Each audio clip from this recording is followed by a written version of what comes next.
Invitamos a la senadora Paola Holguín a subir al escenario. Recibámosla con un fuerte aplauso.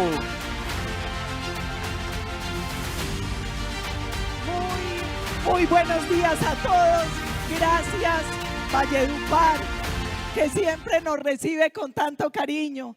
Gracias a nuestro presidente Álvaro Uribe, a Margarita, gracias de todo corazón por hacernos sentir en casa, a mis compañeros, de los cuales me siento muy orgullosa, los precandidatos presidenciales, los congresistas, excongresistas y a toda esta comunidad que nos acompaña y muy especialmente a la Reserva Moral de Colombia, los soldados y policías que nos han ayudado a mantener la libertad. Presidente, en cada foro, ¿de dónde se pasa? De acá. En cada foro yo busco que les quede alguna frase. En Barranquilla era: sin seguridad energética no hay transición. En Bogotá, la seguridad es el principal derecho. Y hoy la frase es esta: las economías ilícitas son el sustento de las estructuras criminales. Hay que entender la seguridad en Colombia en el marco de la seguridad global y latinoamericana. El informe 2023 sobre criminalidad nos señala que en América Latina, aunque tenemos solo el 8% de la población, tenemos un tercio de los homicidios, el 50% ligados a estructuras y a pandillas, que es el doble del promedio mundial. Un tema doloroso. En América Latina solo el 51% de las personas confían en la policía, muy por debajo del 75% de Europa, Asia o Norteamérica. Y esto es importante: los costos directos de la violencia y la inseguridad representan en promedio el 3.44% del PIB y el 30% de las empresas estiman que su principal problema es la delincuencia. Y eso tiene un costo aproximado del 7% de sus ventas anuales. Ojo, con un tema muy grave. Y es que en las pequeñas empresas ese costo representa el 7.8% y en las grandes el 4.1%. El Fondo Monetario Internacional, además tiene una cifra preocupante para que nos quedemos con ella. De 10 homicidios en Europa se condenan 8 responsables, en Asia 6 y en América Latina solo 2. Esta cifra es fundamental porque seguridad y justicia son un binomio inseparable. Sin justicia es imposible garantizar la seguridad. Colombia lamentablemente tiene una larga tradición de rentas ilegales, el contrabando en el siglo XIX, el narcotráfico en el siglo XX, y hoy las principales rentas ilegales son narcotráfico, minería ilegal, contrabando, trata de personas y trata de migrantes. Y las rentas ilegales además se han convertido en Colombia en un desafío estructural que afecta la seguridad, la economía, el tema social, el tema ambiental y el tema político. Como lo han dicho mis compañeros, las rentas ilegales afectan directamente la convivencia, la seguridad nacional, terminan espantando la inversión y teniendo un impacto grandísimo en las empresas. Nos impiden superar la pobreza y generar más equidad. Son responsables de ecocidio, como pasa con la minería ilegal, y políticamente generan desconfianza entre los ciudadanos y la institucionalidad. Hay un tema muy importante y es: en Colombia el narcotráfico es el principal problema que tenemos. Es el que pone en riesgo la estabilidad de la nación. Colombia tuvo en 2023 253.000 hectáreas de coca. Esas hectáreas de coca aumentaron porque hay una hoja de coca modificada con mayor productividad. La producción de cocaína en Colombia creció un 53%. Por eso la producción estimada es de 2.664 toneladas métricas de cocaína al año. Un tema fundamental es que en 19 de los 32 departamentos se produce coca y tenemos 15 enclaves que yo quiero que se los aprendan, porque ahí es donde hay que focalizar el combate. Los 15 enclaves están Catatumbo, sur de Bolívar, Antioquia, Nariño, Cauca y Putumayo. Ahí están, señor presidente, los municipios donde hay que concentrar el foco de acción. Los departamentos que ven en rojo es donde hay zonas de concentración. En azul, desconcentración, y las grises son sin patrón. ¿Eso qué quiere decir? Es muy simple. Las zonas de concentración son el 52% del área cultivada, pero son más del 80% de la producción de cocaína.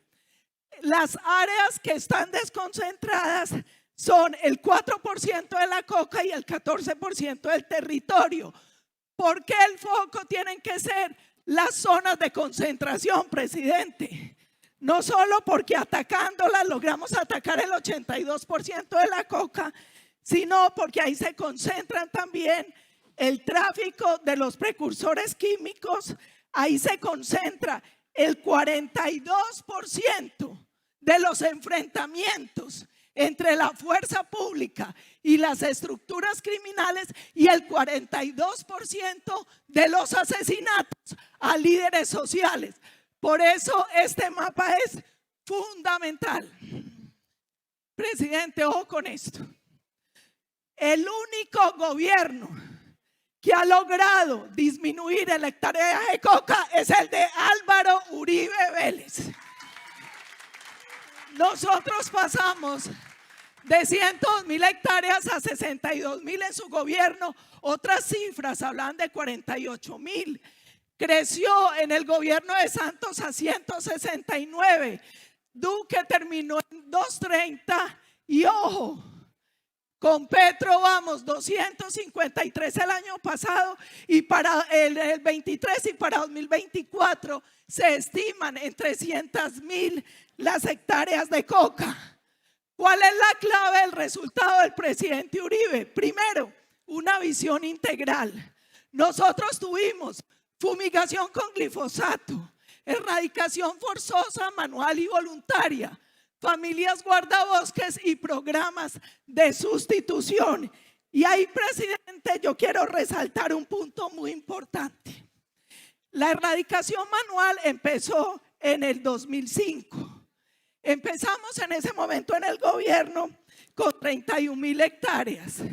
Cuando uno promedia de 2005 a 2010, el presidente Uribe erradicó en promedio en esos años 57.000 hectáreas de coca en erradicación manual. El promedio en el gobierno Santos fue solo 31.000. En el gobierno del presidente Duque, y aprovecho para saludar al ministro Molano, fueron 91.300. ¿Saben qué pasó en el gobierno Petro? Se erradicaron manualmente 20.300 hectáreas. En el 2023, el año pasado, la meta era 10.000 y no la alcanzaron. Quedó solo en 9.400 hectáreas erradicadas. Aquí el gran debate que vamos a dar en el tema de narcotráfico: vuelve la fumigación con glifosato, y vuelve por una razón muy sencilla. A nosotros que no nos vengan a decir que el glifosato hace daño en la coca y no hace daño en los cultivos ilícitos. 95% del glifosato en Colombia se emplea en cultivos lícitos, en caña, en arroz, en café, y solo el 5% se empleaba en ilícitos. Este es un debate que tenemos que llevar a la corte. Segunda fuente: minería ilegal. Aquí yo quiero resaltar un punto, presidente. Hay una correlación entre narcotráfico y minería ilegal. Muchos de los municipios con presencia de coca tienen también minería ilegal.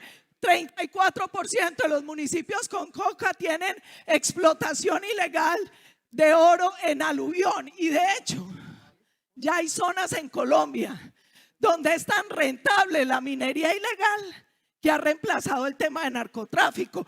En algunos municipios de Nariño, por ejemplo. Perdón, esto también viene ligado a algo: el crecimiento del valor del oro. El precio internacional en los últimos 5 años pasó de $1.700 la onza a más de 2.700. Y yo quiero señalar algo, presidente, en el tema de la minería ilegal. Y es como hay 100.000 hectáreas de minería a cielo abierto ilegales. Y el 51% están en áreas protegidas. Ese es un tema clave. Las áreas que ambientalmente tendría que cuidar el gobierno son áreas donde hoy hay coca y hay minería ilegal. Esto genera un grave problema para Colombia y lamentablemente un presidente que ataca la minería legal y favorece la minería ilegal ha llevado a que caiga la inversión minera, que pasó de más de $3.000 millones en el 23 a solo, no me hagan eso, a un poco más de 1.000 en el 24. Y lo mismo ha pasado con las regalías, Margarita. Pasaron de 9.1 billón a un poco más de 4 billones, una reducción de más de la mitad. El problema también es contrabando, trata de personas y tráfico de migrantes. Miren la cifra de los últimos 4 años. ¿Dónde controlamos esto? Límites con Venezuela y Darién. Ahí se concentra este crimen. Principales responsables en el límite con Venezuela: ELN y Tren de Aragua, Darién, Clan del Golfo. Ese es el responsable. Mucho que decir, pero ¿qué vamos a hacer? Primero, control del territorio. Donde no llega el Estado, controlan los bandidos. La política de nosotros es llegar primero con fuerza pública y luego con todo el Estado. Eso nos lo enseñó ministro Molano, mi general Ospina Ovalle. Curva de Ospina para control del territorio. Mejor información. Hoy se conoció que la Fiscalía tiene unas cifras que no coinciden con las del Ministerio de Defensa. Centro de gravedad, finanzas. Vamos a fortalecer la UIAF. Vamos a volver a Egmont Group. Vamos a trabajar con Estados Unidos y con Israel. Vamos a buscar tener trazabilidad de insumos y minerales. Vamos a fortalecer la fuerza de tarea conjunta, a reglamentar uso de mercurio, a tener plan integral contra el contrabando y contra la trata de personas. Finalmente, presidente, hoy podemos cruzar datos. Hoy hay suficiente tecnología para mejorar la estrategia y hacer intervenciones puntuales en zonas que den rápidamente resultados. Aquí hay conocimiento y hay voluntad. A Colombia la tiene que volver a gobernar la mano firme. Y les prometo y me comprometo, María Fernanda, a que a partir del 2026 vamos a construir una mejor Colombia. Ya. Muchas gracias, senadora. Muy bien. Invitamos al escenario.